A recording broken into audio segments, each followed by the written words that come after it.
Sweet potato வச்சு ஒரு டிஃப்ரெண்ட்டான சைட் டிஷ் எப்படி பண்ணுறதுன்றதை பார்க்கலாம். ஸ்வீட் பொட்டேட்டோ வாஷ் பண்ணிவிட்டு அதோடய ஸ்கின்னை நல்லா ரிமூவ் பண்ணிவிட்டு நல்லா பொடியாக கட் பண்ணி எடுத்து வச்சுக்கலாம்.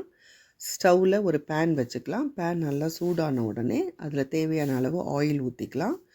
ஆயில் நல்லா சூடான உடனே அதில் ஒரு 1/2 ஸ்பூன் சோம்பு போட்டுடலாம்.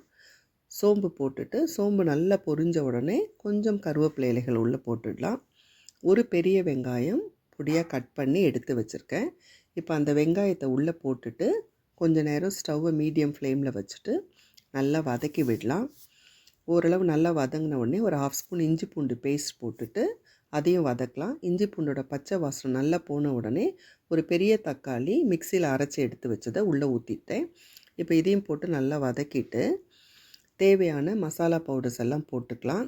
நான் வந்து 1 ஸ்பூன் மிளகாய்த்தூள், ஒரு 2 ஸ்பூன்ஸ் தனியாத்தூள், கொஞ்சம் மஞ்சள் தூள், கொஞ்சம் சீரகத்தூள், கொஞ்சம் கரம் மசாலா பவுடர், தேவையான அளவு உப்பு, இது எல்லாத்தையும் இப்போ உள்ளே போட்டுடுறேன். இதை உள்ளே போட்டுட்டு நல்லா பெரட்டி விடலாம். இந்த மசாலா பவுடர்ஸோட பச்சை வாசனை வந்து கொஞ்சம் போகட்டும். போன உடனே நம்ம கட் பண்ணி எடுத்து வச்சுருக்கிற ஸ்வீட் பொட்டேட்டோ பீசஸ் எல்லாத்தையும் உள்ளே போட்டுடலாம். எல்லாத்தையும் உள்ளே போட்டுட்டு அப்படியே நல்லா கொஞ்சம் நேரம் பெரட்டி விடலாம். பெரட்டி விட்டுட்டு அதில் தேவையான அளவு தண்ணி ஊற்ற போகிறோம். உப்பு கரெக்டாக இருக்கான்னு பார்த்துக்கலாம். பாருங்கள், நல்லா பெரட்டியாச்சு. இப்போ தண்ணி ஊற்றிட்டு உப்பு கரெக்டாக இருக்கான்னு பார்த்துட்டு இதை கொஞ்சம் நேரம் நம்ம வேக வைக்க போகிறோம். ஸ்வீட் பொட்டேட்டோ வெந்த உடனே நம்ம தேங்காய் பால் ஊற்றிக்கலாம்.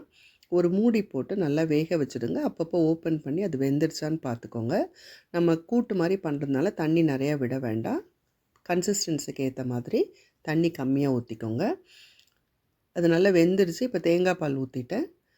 ஜஸ்ட்டு ஒரு பெரட்டி விட்டுட்டு நல்லா பொடியாக கட் பண்ண கொத்தமல்லி இலைகளை வந்து உள்ளே தூவிடுறேன். பாருங்கள், இப்போது சுவையான ஸ்வீட் பொட்டேட்டோ கூட்டு ரெடி ஆகிடுச்சு. இது தோசை, இட்லி, பூரி, சப்பாத்தி எல்லாத்துக்கும் தொட்டுக்கலாம். அல்லது சாதத்துக்கு நம்ம சைட் டிஷ்ஷாக யூஸ் பண்ணிக்கலாம். ரொம்ப டேஸ்ட்டாக இருக்கும். ஸ்வீட் பொட்டேட்டோ ரொம்ப நல்லது. அதனால் இது வந்து அடிக்கடி செஞ்சு சாப்பிடுங்க. உங்கள் குழந்தைங்களும் அது ஸ்வீட் டேஸ்ட் இருக்கிறதுனால நல்லா இஷ்டப்பட்டு சாப்பிடுவாங்க. கட்டாயம் இதை செஞ்சு பாருங்கள், என்ஜாய் பண்ணுங்கள்.